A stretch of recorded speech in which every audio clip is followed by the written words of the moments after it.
This is going to be a video tutorial on how to convert a Word document into a PDF. I will be using Microsoft 365 software on a desktop PC for this. Let me jump over to Word here. I have Microsoft Word opened up now. To convert a Word document into a PDF, it's very simple to do. All you need to do is go off to the upper left-hand corner, up to the File tab, click on File. Then you want to go down to where it says Save As. Click on Save As. Now in the center pane here, you want to go down to where it says Browse and click on Browse. Then you'll select where you want this file saved to on your device.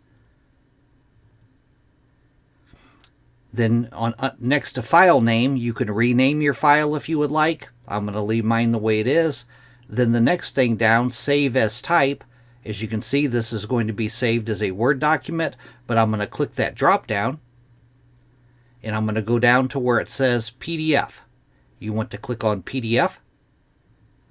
Now it is going to be saved as a PDF. I'm going to go down to the lower right hand corner of that dialog box. I'm going to click on Save. It will automatically open in my PDF viewer here. There is my PDF. As you can see in the upper left hand corner, this has been saved as a PDF. Thanks for watching.